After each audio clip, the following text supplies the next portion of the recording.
Hey y'all, I promised you all that we were going to play a game. It's a game centered around race just to determine your racial biases, your racial stereotypes, your implicit biases. And so we're going to do it, all right? Now listen, when I do these type of workshops, I tell every person that's there, white, black, Latino, gay, straight, listen, be honest with yourself. No one's going to look at your paper. All I want you to do right now is have a piece of paper and pencil. You're not sharing this with nobody. This is for you, so that you can take an introspective look within yourself and see if you hold any prejudices, biases, etc. And let me tell you right now, we all do. We all do. So free yourself, white people. I know it's scary because you're going to feel some things. Some of you all, this will be the first time you ever examined your degree or lack of prejudice and racism within your heart. But it's okay, because you can't heal from something until you first diagnose it and treat it.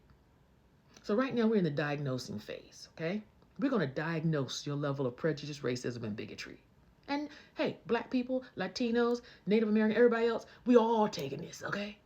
So let's get started. But definitely I want my white folks to pay attention. All right. I'm going to say a phrase, word, statement, however, and you either answer yes or no or however. So let's start from here. Have you ever called a black person a nigger? Write it, yes or no. No one's going to look at your paper. Second question. When you called them the N-word, what prompted it?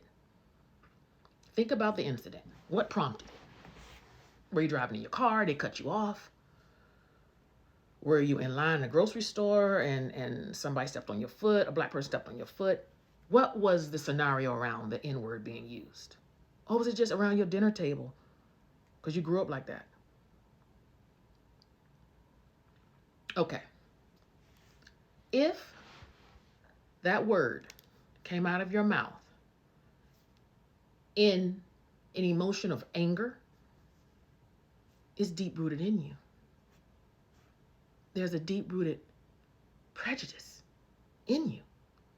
See, when we're angry, and it's just human nature, the things that come up out of us when we speak, oh, we mean that thing.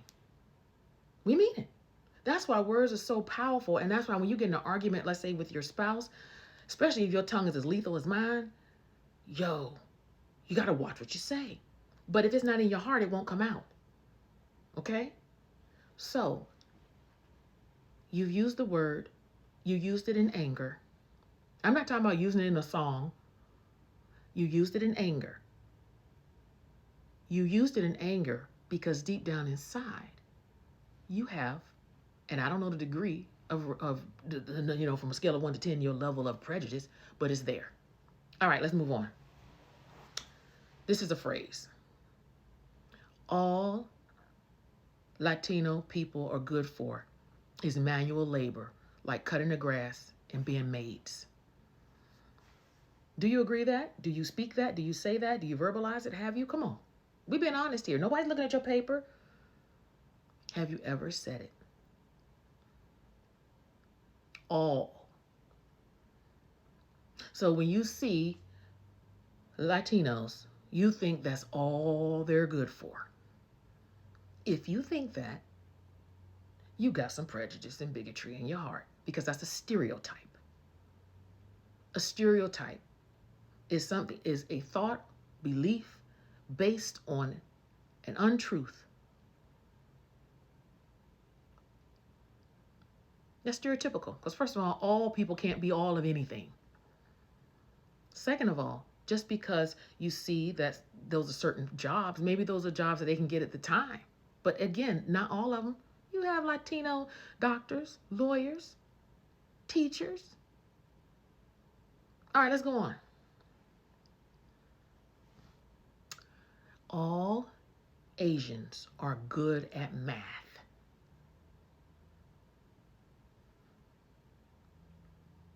We know that's a stereotype. Ain't nobody all of anything. Trust me, I went to graduate school and undergrad, and I had Asian friends, and some of them, they were not that good at math. So that's a stereotype. And it's not fair, because if you befriend or hire or treat people based on stereotypes, then you're going to limit their ability or put them in positions they may or may not be qualified for. All right, last one. I'm not going to give all my tricks away.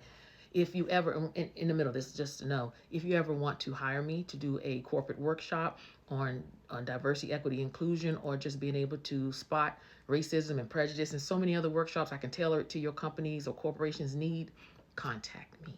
All right, back to this. All gay people are flamboyant.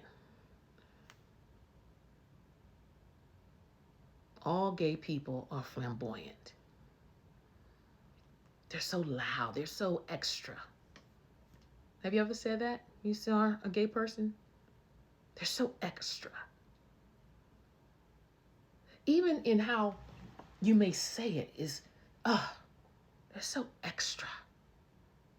That shows some discontent, actually some judgment there too.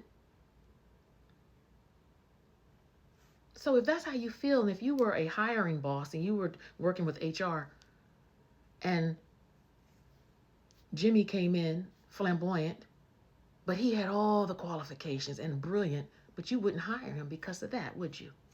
That thing you felt when you said, oh, they're so extra. I want you to be able to spot and be honest with yourself. Look, let's do a confession, okay? I'm going to confess something. I have called a white woman a bitch. Yes, honey.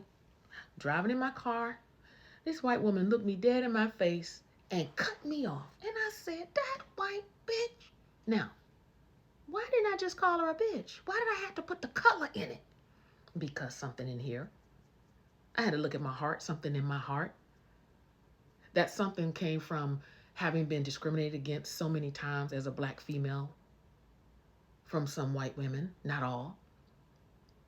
That came from hearing the stories of how white men kidnapped one of my uncles and did some horrible things to him. That story came from my father and mother and what they went through. It's deep rooted in me. It goes back to my ancestor. Hell, look at my wall. It goes back to these great people. Madiba, Nelson Mandela, Malcolm X, Dr. King. But it's still, I have to deal with that thing. You understand? So look, this is just part one. I'll do part two tomorrow because I got to go. But think about how you answered. And throughout the day, think about how you look at people and really take a righteous judgment amongst yourself and say, you know what? I got some work to do. All right, y'all be blessed. Talk to you soon. Bye.